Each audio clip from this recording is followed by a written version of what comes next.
ujue umeshinda umauti, umeshinda dhambi, umeshinda uzinzi, umeshinda kifo. Ndio. Haleluya. Amen, amen. Haleluya. Amen, amen. Kubali Yesu awe Mwokozi. Haijalishi wewe ni kijana na kifua. Haijalishi wewe ni mwembamba. Namna ulivyo vile. Yesu anahitaji aingie ndani mwako. Ndio maana ukikubali Yesu akaingia ndani yako, hayo matendo anayoongelea atayabadilisha. Hayo mawazo anayoongelea atayabadilisha. Haijalishi wewe ni mgogo au ni mwaya au ni Msukuma, Mungu hachagui dini wala kabila wala uzee wala ujana wala utoto wala unini. Mungu anasema njoni wote kwangu tusemezane. Amen, amen, amen. Jioni ya leo Mungu anakuhitaji. Amen. Jioni ya leo Mungu anakuhitaji. Amen. Amechoka na matendo tulionayo. Amen, amen. Ndio tumeokoka. Ndio. Lakini unakompokea mgeni, unakuwa wa kwanza kumwambia leo tupumzike, tupige umbea nyumbani. Unakataa kumpeleka kanisani.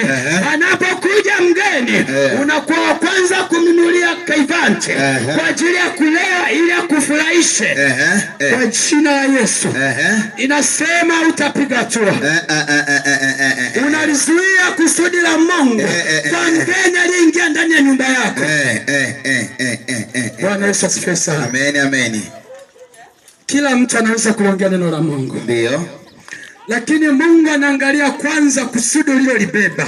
Umebeba nini juu yake? Sawa. Umemwazia mara ngapi? Ndio. Na ni maneno gani unayapendekeza kwa Mungu? Ni biashara yako naitanguliza Mungu baadaye, au ni Mungu kwanza biashara itakuja? Bwana Yesu asifiwe sana. Amen, amen. Unatamani uwe na mke kwanza au Mungu alafu mke aje? Unatamani uwe na mume kwanza au Mungu mume aje? Haleluya, haleluya. Amen, amen, amen. Matendo yako. Sawa. Matendo yako. Sawa. Unalisikia neno hapa linasema. Ndio. Unalisikia injili kama hii. Ndio. Lakini bado na uwezo wa kuongea kubatuka neno lolote. Bado naling'onga. Bado naling'onga kusudi la Mungu mahali hapa. Ninakwambia ya kwamba unakoisikia injili kama hii, angamisha moyo wako. Na hilo neno la leo ujue uone mabadiliko yatakayotokea juu ya maisha yako. Amen, amen, amen, amen. Nimesema nitautumia muda mfupi. Amen. Tumetokea Ihumwa. Sawa. Nahitajika nirudi. Amen, amen. Lakini ujue kwamba liko kusudi kwa ajili yako. Ukikubali wewe kupiga hatua, amini ya kwamba umejiokoa wewe na uzao wako. Sawa. Mungu wakati anamwambia Ibrahimu kwamba ninahitaji unitolee sadaka ya mtoto wako.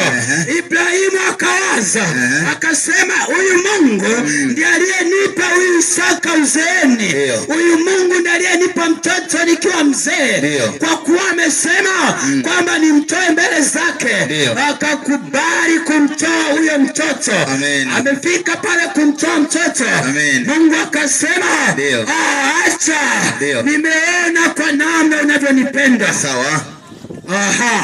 Unachotakiwa kuelewa